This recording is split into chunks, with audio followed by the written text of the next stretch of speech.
Kathleen, welcome. President Biden is the latest in a series of high-profile Democrats to campaign and appear in ads for Governor Newsom. Is this having an effect in getting more people out to vote? Sure. As you mentioned, the president's here. The vice president was here a few days ago, and former President Barack Obama has appeared in one of the campaign ads. I think the goal with this is really for Democrats to drive awareness and turnout among their voters. This has been a largely partisan election. Of course, you're going to have some people break away from their party, but the goal for Democrats this whole time has really been to ensure that Democrats come out to vote, because if they do, the governor should prevail. So I think, when you're seeing President Biden come in, when you're seeing President Barack Obama, former President Barack Obama cut an ad, or Vice President Harris come and campaign for the governor, they're trying to make sure that they get on the news, that they get Democrats tuned in and excited so that people know that there is an election going on, because this is a unique election coming in September 2021. Californians aren't used to voting then. So anything that Governor Newsom and his team can do to ensure that Democrats are aware of the election and come out to vote, that's exactly what they're trying to do in these final days. And Governor Newsom has made his pandemic response the center of his campaign in recent weeks. What other issues are important to voters heading into this recall?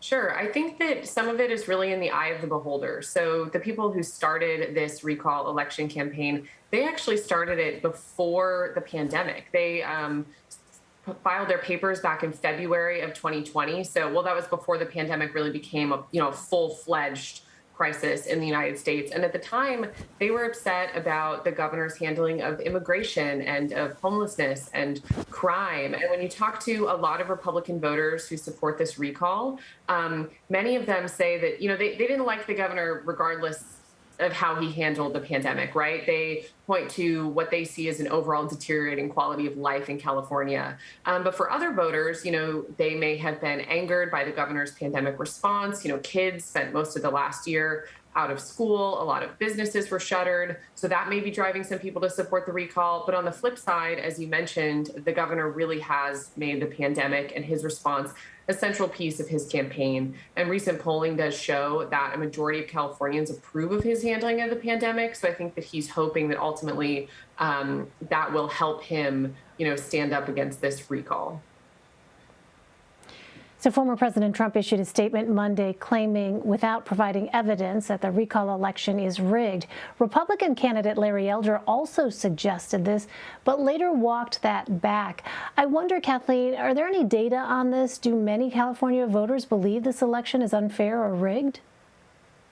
Sure. So I had just mentioned some polling. There's a group, the Public Policy Institute of California. They poll on California races, and they had done a poll in September that they asked voters, how much confidence do you have in California's election? And they found that more than 50% of people have a great deal or quite a lot of confidence in the process, whereas 21% had very little and 18% had some. So I think that you see this tend to break down along partisan lines, which is reflective of what we've seen in the past few elections. California does mail every single voter a ballot, and Republicans in particular in the past few years have been very skeptical of mail-in voting. So there's a little bit of a trick going on for Republicans here, because they want to make sure that their voters still turn out to vote. And so I actually spoke earlier today to Orrin Heatley, who is the lead proponent of this recall, who got this thing on the ballot in the first place.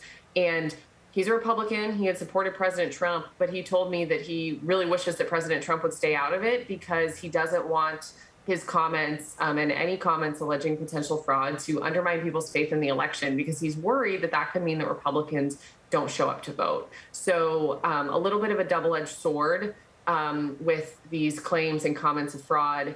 And, the majority of Californians do have faith in the state's elections, but there are certainly some Republicans in particular who are skeptical. And, Larry Elder has already said that his campaign, has lawyers ready if they may need to file any elections, and the state Republican Party says they're really closely watching for instances of fraud as well. It's interesting to hear that because it seems to echo what we saw actually take place during the 2020 election in states like Georgia, where you had Republicans who were very concerned that these kind of claims made without any kind of evidence were going to cause some Republicans, they worried, to stay at home and not necessarily come out. And in fact, we saw just how close that state was and ultimately going to Joe Biden. But back on California, the first and only California governor to be recalled was Democrat Gray Davis back in 2003. He was replaced by Republican Arnold Schwarzenegger. But how is California politically different in 2021 than it was back in 2003? It's a very different state politically. The electorate back in 2003, there were almost 15 million registered voters. Today we have 22 million registered voters. So just on the magnitude of how many more people can vote in California now, we're seeing a major difference. But overall, the state is less Republican and less white and younger than it was in 2003. And those are all trends that should benefit Governor Newsom if he can turn his people out. Another thing that I find really interesting is we've got 6 million voters in California, so more than a quarter of California's registered voting population that are between the ages of 18 to 34, which means none of those people were eligible to vote in the 2003 election. So for a lot of Californians, even though we've done this before, this is something new.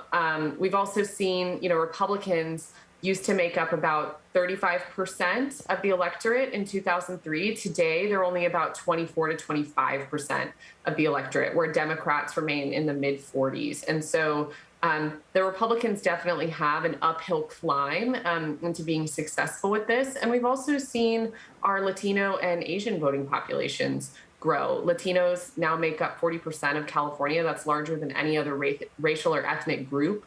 And they are more than a quarter of the voting population.